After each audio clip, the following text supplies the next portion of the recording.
Greetings inside. Oh, I'm loud. So loud. Why? Google. We found out you can't do anything else on your computer if you want to do. You can't do Notepad. Right. Can't do text edit. I am Wiggly. I am one part of the team that will talk to you today about We Talking Games.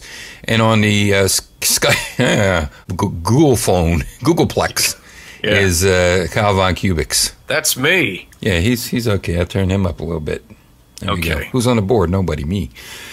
And today it is time for Should Be Arcade Weekly. Should Be Arcade Weekly. The Should Be Arcade Weekly show that we do whenever we feel like, because now it's summer programming on We Talk Games. Right. So I think there's actually an arcade game we're going to be doing in the not so distant future.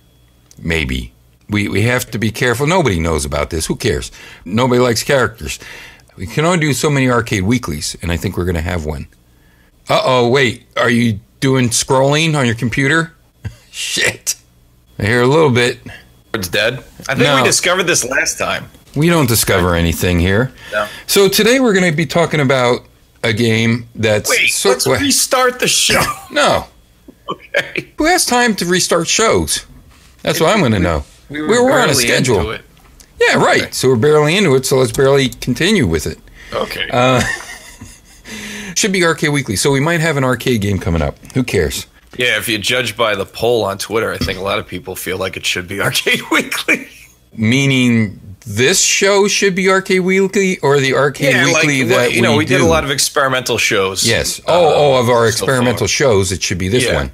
And people just want us to go back to talking about arcade games. And that's why we're going to do unboxings. Right. That was a skewed type of test. It should have been a rating system. Yeah. Anyway, what are we going to talk about today? We're going to talk about Moondust. Moondust? That should be an arcade game? Right. Is that like Pop Rocks?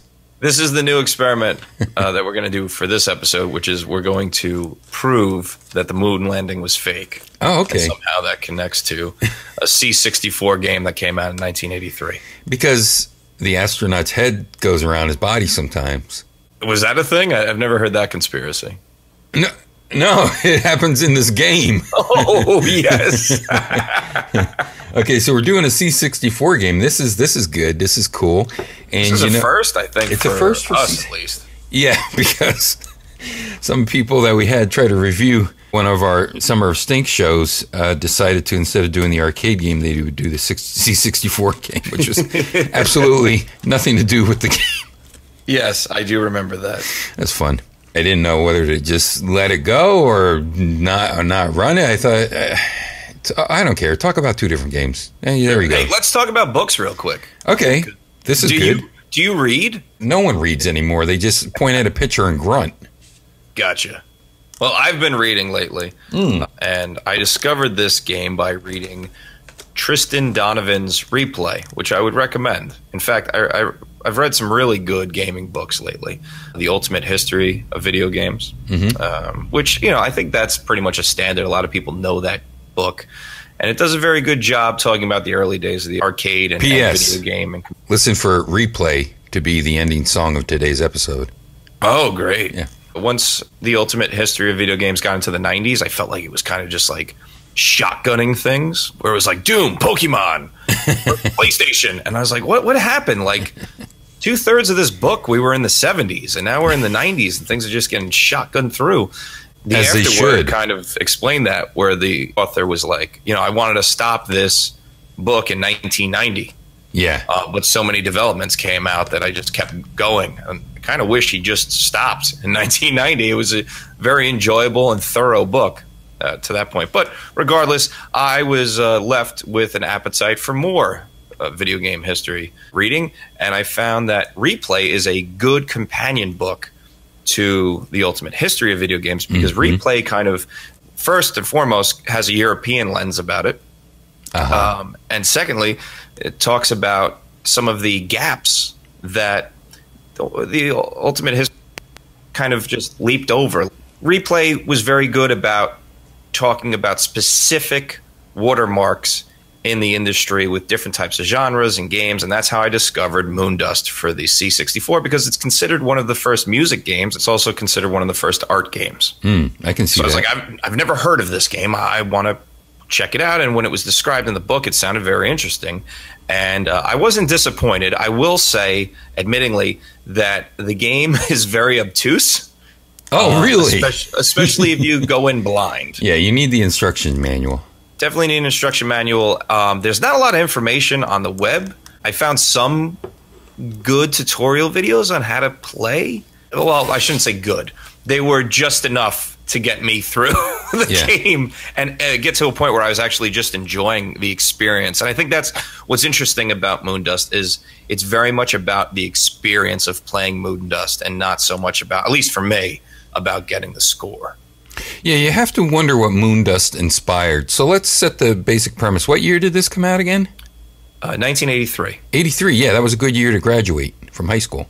Or be birthed. Or be birthed, yeah. Maybe you were my child. I don't know. No one can tell. Could be. No one knows. It's honest to God a mystery. But then again, I don't have a lot of alcoholics in my family, so maybe not. You fucking asshole. Basically, you look at it, and it's called moon dust. So you think, okay, moon.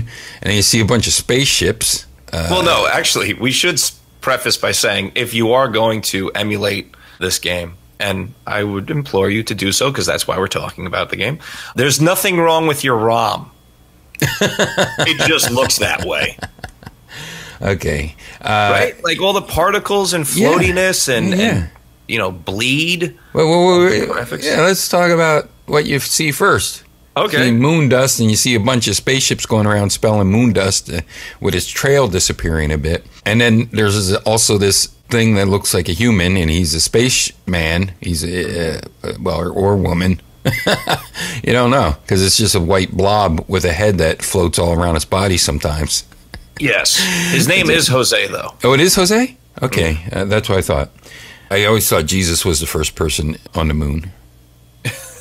To have a disembodied head float around him as well. Oh, that would be Jesus, not Jose. Oh, well, close enough.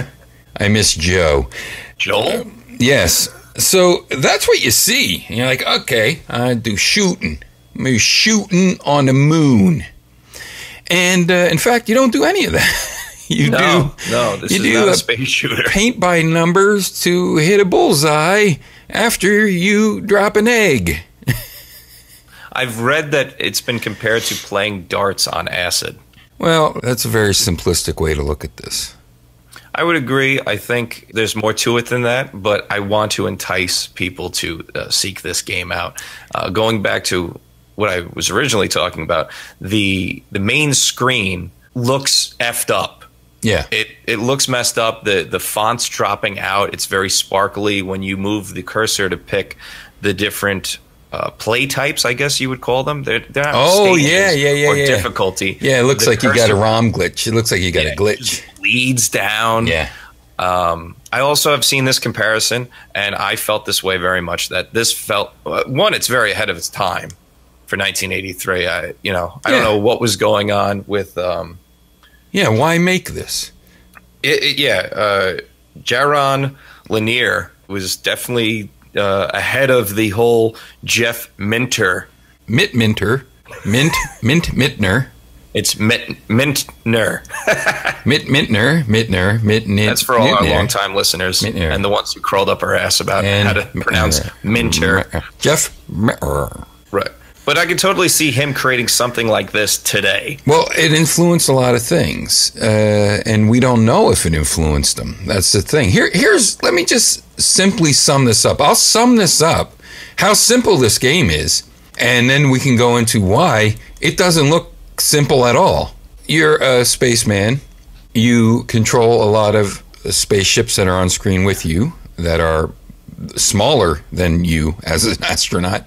Yeah. So you drop an egg, and this egg is just this white sort of bomb. And as soon as you drop this white bomb, a bullseye will appear in the middle of the screen. And your job is to smear the egg with your ships. Smear your seed. Spread your seed. With a bullseye. All over into the bullseye. It is officially called a moon seed. It is a moon seed. Yeah. That's really it. You just try to spread your seed so that it hits the bullseye within a certain amount of time. Wiggly, do you know what that spread is officially called? Well, I happen to be a vegetarian. I'm not a peanivore, so I don't really know what it's called. Okay, well, according to the game's manual, you're spreading moon juice from your moon seed with your moon pods. Okay, that makes sense. Yeah, it all makes sense. Yeah. I played this game before. Edmund McMillan made it. It was called Cunt. Gosh, no, it's not like that at all. That is a reimagining of Tempest. And isn't it great? It is very good. All different types. It's right on target. All different shapes and sizes. My poppy used to say, turn them upside down. They all look the same. No, I think Edmund McMillan proves this in the shooter genre. Great. Yeah. Plug for Eddie Boy. I think you still get that game on Etsy from his store. And it's honest to gosh, it sounds, well, like it sounds, but there's no great versions of Tempest after Tempest. I mean, I know that you liked some other arcade versions, and of course Tempest 2000 was crazy, right? Crazy great. And you mentioned these particle type physics going on in this game. And we'll get into the whole reason why that simple explanation is not simple at all. But that C-word game is... oh, now you're backpedaling now, huh? Is a real... No, hey, listen. Cunt is strong. Pussy is weak. I don't know if I want to be on this show right now. Why? It's true. What I will say about the game that you are talking about yes. and how it connects to Tempest, what I found very odd, going back to how ahead of itself Moondust is, I really couldn't think of anything that would have influenced this game. And on the C64, we saw lots of games that were influenced from the arcade. Like there was a lot of knockoffs of Scramble, and there was a lot of knockoffs of Space Invaders, and then... But let me say this. Juno First did come out in 1983 as well. And Juno First is a game that we flip out about that was by Konami. It is a space shooter, but there's spaceships coming over like the limb of the planet, and it uses a lot of these particle-y physics of single pixel particles flying apart. Right. So there may have been something going on about somebody figuring out about this, but not knowing how to implement it at that time. That's what makes sense to me. Or people just discovering it on their own. So maybe there was something, before. Moondust did a great job at utilizing the hardware. So it wasn't, even though... Oh, hell yeah! When you're looking at what you're playing, you're like, this is... Again, I feel like for the average game player, you're going to find this game to be obtuse because it's not visually appealing at first. What your objectives are and your goals are strange. The physics change depending on which mode of play you're doing. So how Astronaut Jose operates is different from Freestyle's one of them, and Beginner's another. They do, as you talked about with Juno First, there is a lot of play with gravity on some of those stages, where Freestyle, you can move them around pretty easily, whereas some of the other play styles, he kind of like whips around the moon pods, similar to like the very earliest arcade game being Space War or Computer Space, where there was a star at the center of the screen that would pull you in. Yeah. Not as aggressive as those games that I described, but still something there where you're like, am I even controlling what's happening on the screen right now? And am I controlling these pods? It really does depend on what mode you're in, whether or not you're able to easily control the astronaut and his moon pods, or the moon pods are doing their own thing, or there's a mode where it's called, what is it, Spinster or Spinneroonie or something like this, where your moon pods are just going in this perpetual circular motion, which is extremely difficult. What is it called? Like Spin Dizziest Spinner or something? Yeah, because you're trying to get those moon pods to take your seed and spread it across that bullseye and get those points. As I mentioned, you control the astronaut and the 6 spaceships, moon pods on the screen. But if you start like at a beginner level, you could see that if you keep going in certain directions, you could sort of get them to line up with you. But what you have to realize is when you start this game, even though you control everything on screen, your moon pods are going in all different directions. Some go diagonally, some go on left and right, some are in different parts of the screen, and etc. So even though you're controlling everything, you're trying to get your astronaut into place to be furthest away from the center of the screen, to lay his moon seed, then try to control ships that might be around it by making your joystick go different ways to then slime your seed. What's it called? Smear. Yeah. Smear your seed. And the seed itself is like something out of Mario Paint. It's an old style of video art. The seed itself is a block, and it's a constantly oscillating block of colors. And when your moon pod runs into it, you try to make your moon pod go towards the center. And you can actually have multiple moon pods that run into your seed, and they start smearing your seed in all different directions willy-nilly. And this bullseye appears, but it's this single pixel Tempest 2000 looking bullseye that is sort of just undulating in and out of the middle of the screen. And the undulation comes in by not only the sight, but also by the sound. And we'll talk about the music, the ambience of it, and that's why you get this whole feel. This is something to experience. It's a total encapsulated type of feeling. It is abstract. But it needs to exist with all this stuff to be as good as it is. There's nothing that you're going to see that is reminiscent of reality. Like I said, sometimes if you spin your spaceman around Jose around very quickly, his head just sort of stays and goes around his butt and around his feet and then goes back onto his head area again. And I guess that's just a problem with how the pixels moved and how quickly they could keep up with each other and all this. Remember, you're doing this in 64K. Right, of memory. And that's going back to why I feel like this game did a good job utilizing the hardware, is because its visual presentation is very limited in the amount of colors it's showing on the screen, but it makes up for that with the play with physics, with the generation of music or sounds or ambience. You're on a single screen. By conceding to those limitations of the hardware, they've made a stronger game than some of the other things that I remember playing on a C64. C64 was... We often talk about the Atari with me, but the C64 was my first computer. It was a hand-me-down. And I got a couple games with it.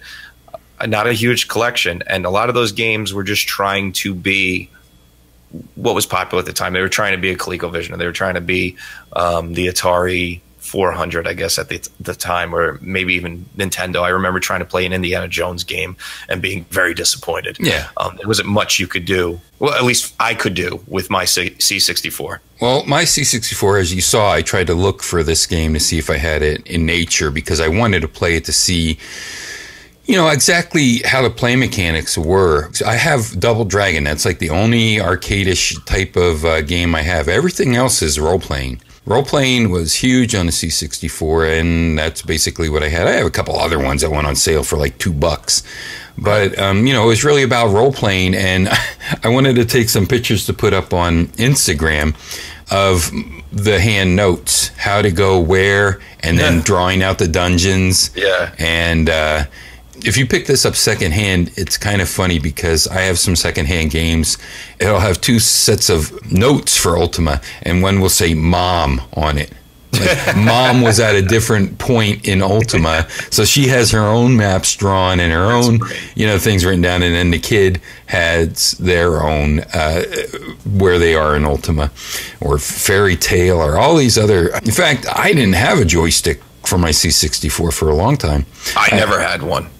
Okay. It was a surprise to me. I'm like, because I'm thinking of what I had when they were talking about Moondust and the replay book. So I was like, why am I not doing anything? And admittedly, you may feel that way when you have a joystick, but then I realized, I need a joystick for this game. I'm like, there was a Commodore joystick? And then I was like, I think I can picture it, but I was picturing the Amiga. Right, exactly. And that's where you want to get into the games, is the Amiga. If you're thinking about, I'm going to play games, you think about the Amiga. If you want to program or you want to create music, you could do that on a C64. And then when you get into the Amiga, you could do video.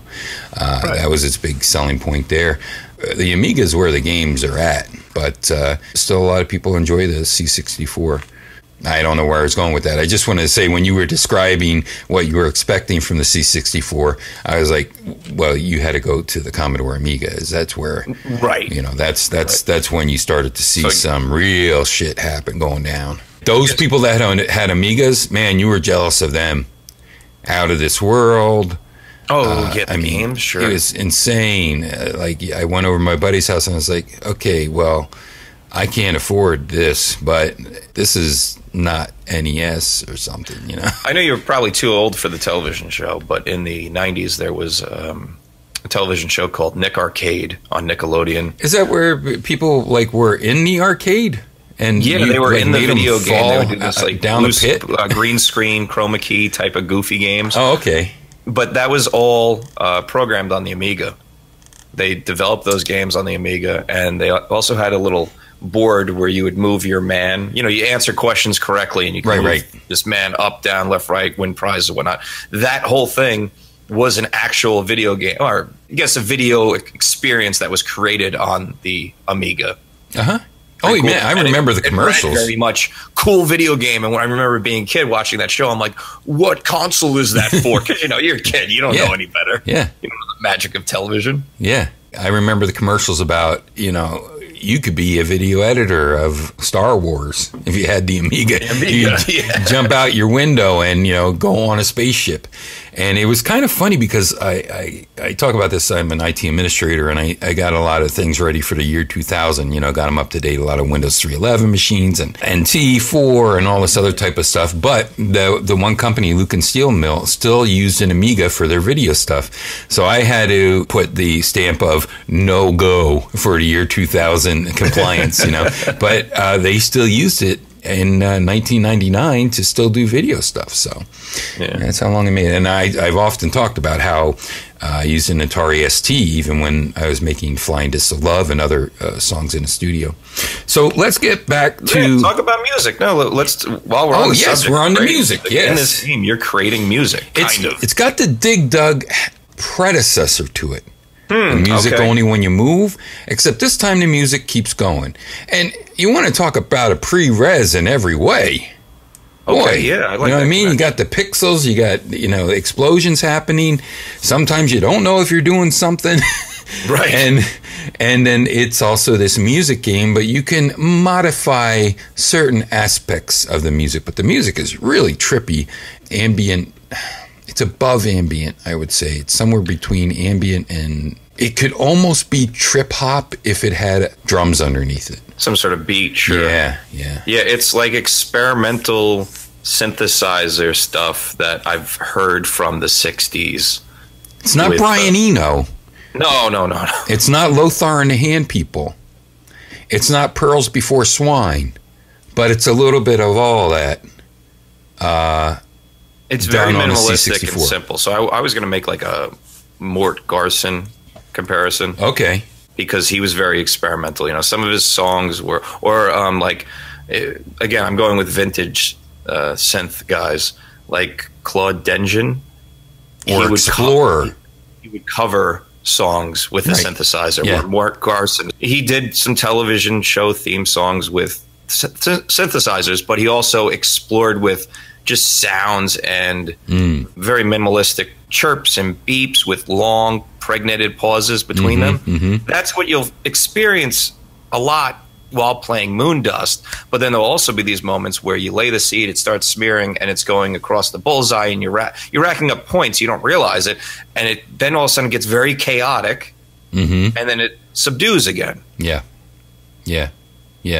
Also realize that C64 was pushed as a music system. You had, can't remember the company that came out with the writer version, you know, your word text editing and stuff, but they also came out with this music composer type of thing, which was more like Beethoven-y and stuff like that. You know, you could create symphonies on your C64. Right. But so it was pushed as a music making computer as well. So yeah, it's a lot of bloops and bleeps, but they have context and they fit this atmosphere, and you change different tones and elements, maybe speed and aspects of the background music as you jockey your astronaut in different positions, up, down, left, right. The game will do that on its own as well, depending on what you're doing. So it might change things up on you. It even, I noticed, will change, like when you're controlling your astronaut, it doesn't change so much. Like if you want him to go up, he'll go up normally, depending on the mode again. But the moon pods, you might get a feel of how you're controlling them, and then they'll change the X and Y axis on you.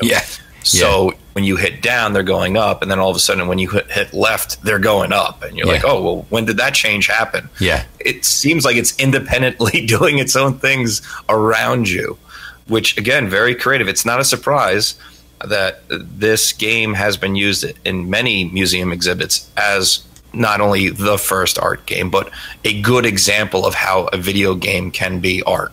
Gotcha. Okay. Yeah, I can see that, because I don't see it as having been created to create a genre.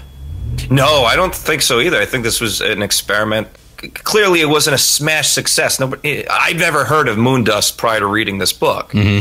But people in the know cite it as, the first art game. But yeah, I agree with you. I don't think Lanier was going for, I'm going to create the first art experience game. It was like, oh, this might be a creative idea. Yeah, exactly. The game that I compared it most to, which is incredibly another different direction in genre and everything else, but there was a game for the iPad called Sneezies. And we talked about this in the early days of the We Talk Gameville on 2. And Sneezies is just, you have these whole bunch of little cute puffballs on screen, all going their own directions and their own speeds. And, there might be 50, there might be 80, there might be 70 on screen. They get smaller and smaller as you have more on screen. And your job is to explode one Sneezy, and they take a little while to explode. And you have to make a chain reaction. So you sort of have to predict where the other Sneezies will be conglomerating as they move around this area, so that when the one sneeze is still going on and hasn't ended yet, it can chain reactions the other little puffballs to also sneeze, and you have to clear a certain percentage. And in this game as well, if you miss the bullseye with your slime sperm, you only get like 108 points because you made it to the third ring of the vulva or whatever. My goodness. I'm just saying, it's very sexual. You're saying spreading your seed and... Well, look, I didn't choose the terminology. It's glittery jit going all over the place, and who knows? Why is this keyboard so sticky? It is definitely not a game that would excite you or your partner holding the second joystick. There's no res vibrating action on the second joystick. No, that's not happening. Now, if he would have put that in, wow, then you got something that you were going to be complete trendsetter. Maybe we should get Jaron Lanier on the show. That'd be great. He seems to be a very creative dude. Yeah. And we could ask him what other ideas he would have implemented if the tech was there. Yeah, that's true. But see, that's also something I was thinking about. And it's the limitation of tech that made some of these games great. And even when we get into our newer arcade games, some things are just so ambitious that when you take them down a step, you remove some of the gameplay elements, you make a much more solid game. So it's not always about pushing the limits, which he did, but it's also the limits of those limits that can make or break something that would be worth playing.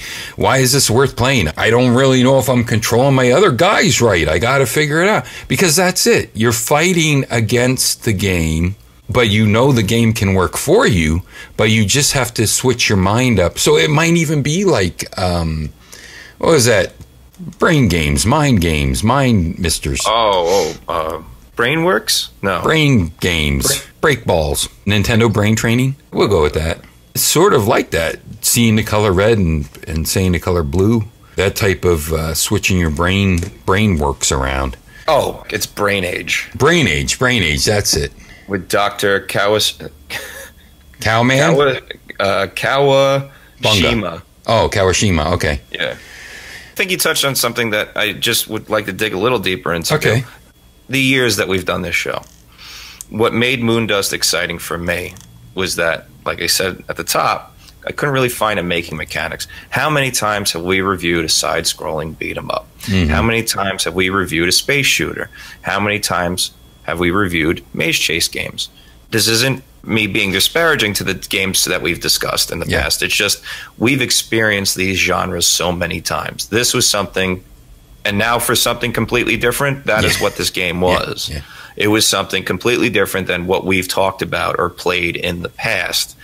And I think it's definitely worth the accolades that it has received so far, but also it deserves to be propagated and put out there more so other people experience this experience. I'm not going to say it's for everybody, and I'm not going to say it's going to change everybody's mind about art and video games or whatever. I'm just saying this is something for me. It was fun to experience something new, especially with, and not to sound like an old man, but like contemporary games, we have so few genres anymore. You have your role-playing games, third-person role-playing games, your first-person shooters, and you have your sports titles. There's not much else. You know, the creative aspect, even on the indie scene, is kind of like just all falling into these safe bets. You're seeing it in cinema, you're seeing it in video game industry. They're spending a lot of money. They're going for these safe bets. Whereas in the early days of computer games and video games, because there wasn't this pre-standard of what was safe, you could get something like a Moondust. I know that you're speaking blanket-wise, like Binding of Isaac is definitely right. But there are exceptions, but you're right. For the most part, it's all plain and safe, and all falling into very established genres. Here, let's put it this way. And again, on the indie scene, it's different. I do see some of this on the indie scene, but it is different. But like on the PlayStation 1. And maybe this has something to do with digital downloads and things, why you didn't see this. But like when they were releasing a Mr. Mosquito, that's a game you would never see a commercial release, a physical release of today. It's too odd, it's too weird. Yeah, that's true. Although I did get Binding of Isaac at the store.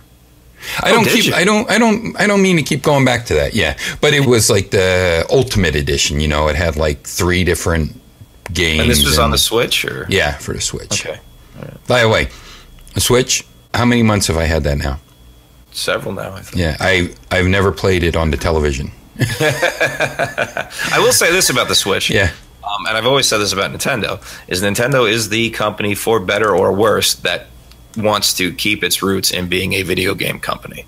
True. They don't want to be a media box where you watch Netflix and you watch Hulu on it and then you turn it off. Or you watch YouTube videos. But and I don't know why it took me so long. I just watched The Master, and Nintendo got credit for their cards because this takes place back when Ip Man was first going to be teaching, Bruce Lee and the whole story of Ip Man before things happened. So Nintendo was actually in the credits for their cards. Huh. And they still make cards, I guess, right? I thought you were talking about the film The Master with Joaquin Phoenix. Oh, yes. Joaquin Phoenix and Philip Seymour Hoffman. I meant Grandmaster. Gotcha. Sorry.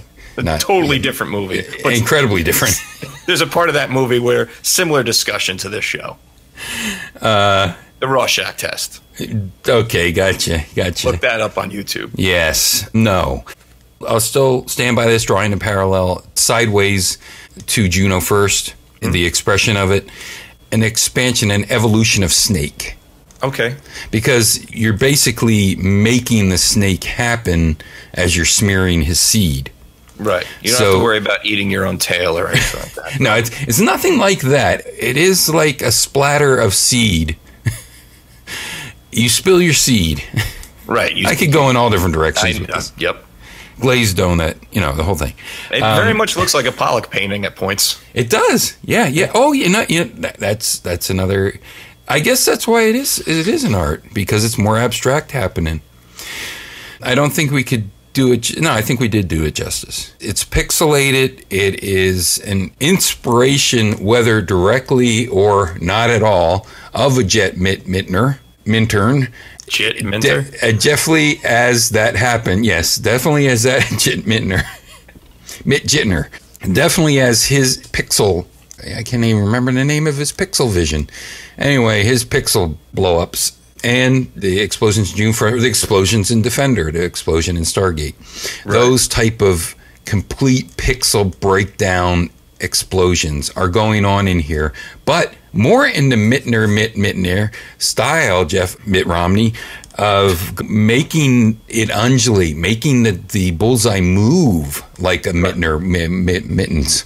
I enjoy Jeff Minter's games a lot. Me too. I don't want people to think that my next statement is disparaging him, but the difference between Moondust and those games that are available on the iPad and iPhone, which I would implore everybody to play because they're fun, is that this is not intentionally trying to be something else. You know, it's not like I want to make something look like it was made on the Atari and put llamas on it and have lots of explosions and colors. This was, for me at least, its own thing. But that pixel breakup and the integration with music, I don't know if he ever played this game, but it's definitely there. It's definitely I think he would enjoy it if he hasn't. Yeah. All right, so now we have a new part of the show where we used to do one-sentence reviews. We used to do the onomatopoeia review, which last one episode.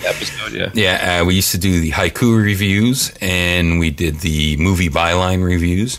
And now we have a new one, which I think will be as popular as the onomatopoeia reviews. I think so. And this is called, This Is Not Your Daddy's. This was the 1990 versions of It Is What It Is today. Right. You know, no, the elliptical motion of the electron, it is what it isn't. How about that? How about suck on that? Wow. Yeah, a lot of other things are what they're not. I got blown by this hot chick who had a dick. It is not what it is, isn't. Okay? Chicks with dicks. They aren't what they are. I can't help it. Filthy boy. You got to hit the bullseye with your seed. So this one's called "It's Not Your Daddy's." And the example I'll give is this isn't your. Is it your daddy's or is it your father's baby's daddy? This is not your daddy. This isn't your daddy's. Some Batmobile. Ellipses. Used correctly. Yeah. So it would be this isn't your daddy's Batmobile when the Beetlejuice Batman came out. That was the big thing. Yeah. Oh, this isn't your daddy's Batmobile. About 89 Batman. Okay. Whatever.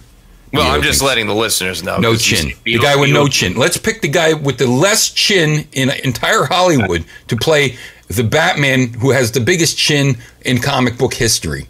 Can we just talk about, real quick, because I watched this movie recently again. Yeah. I'm a fan of Batman, you might know.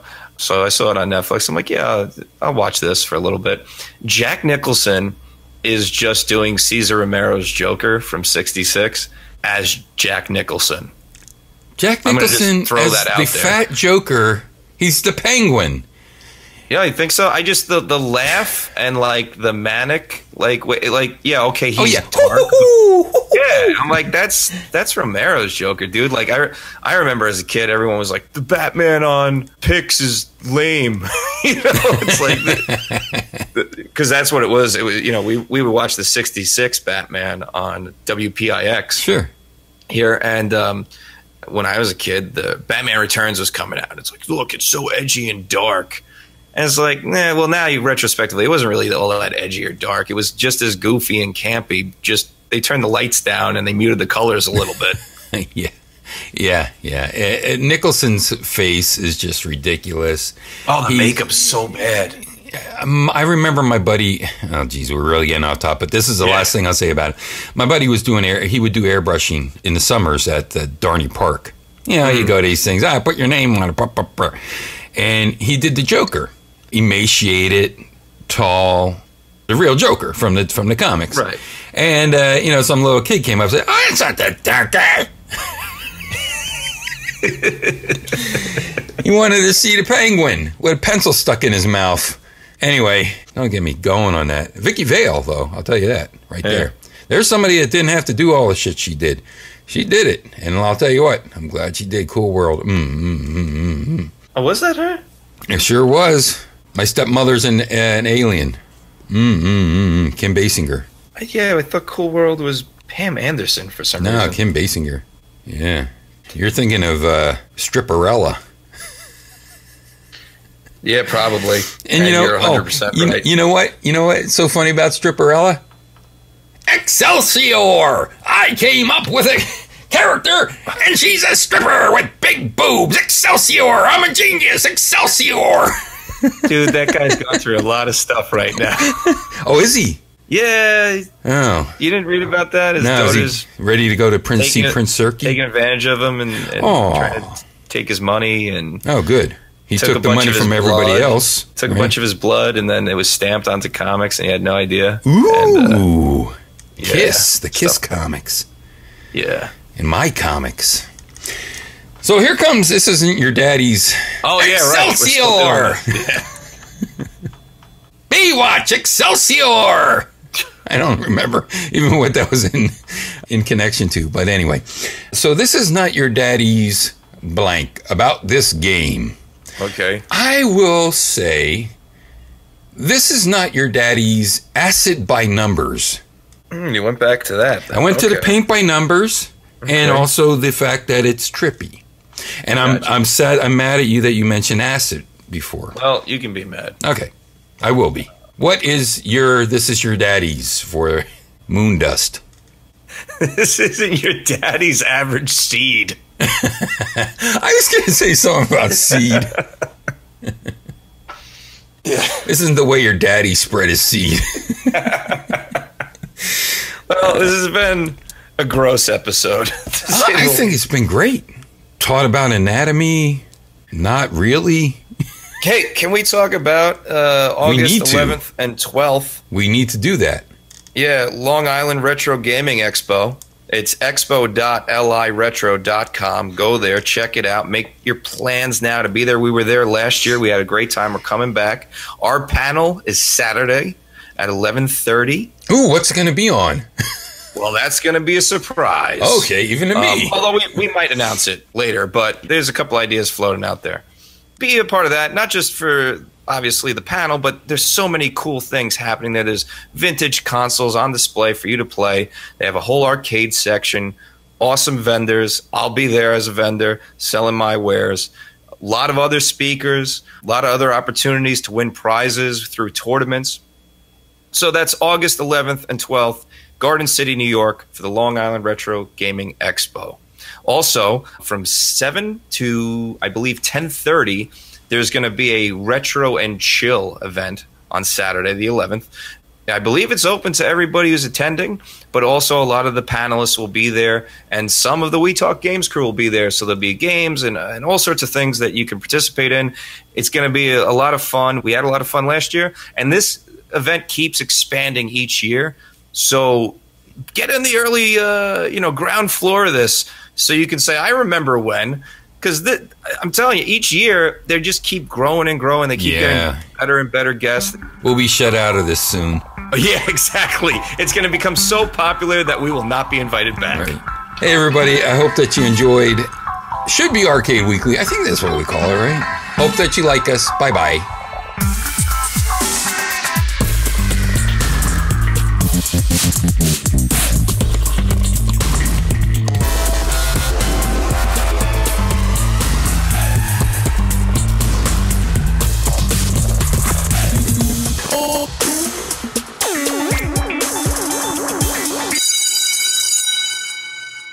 여자애들이 뭐해 남자 얘기만 해 내가 어제 hit the playback 아닌 척해서 뭐해 솔직하게 말해 걔랑 어제 hit the playback hit the playback hit the playback hit the playback hit the playback 여자애들이 뭐해 남자 얘기만 해 내가 어제 hit the playback 처음 딱 마주쳤던 순간이 사진처럼 선명하대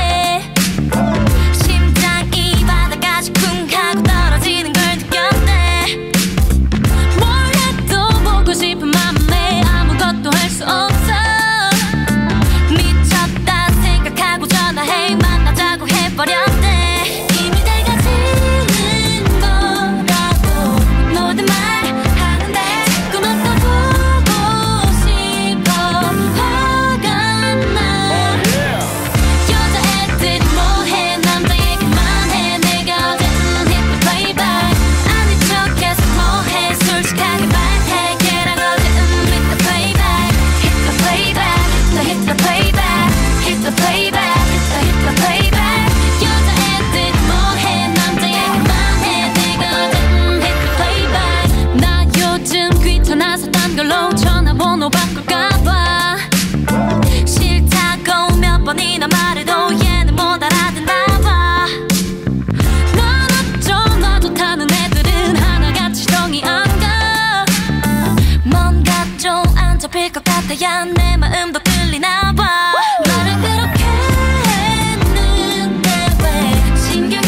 뭐해 남자 얘기만 해 내가 어제 hit the playback 아닌 척해서 뭐해 솔직하게 말해 걔랑 어제 hit the playback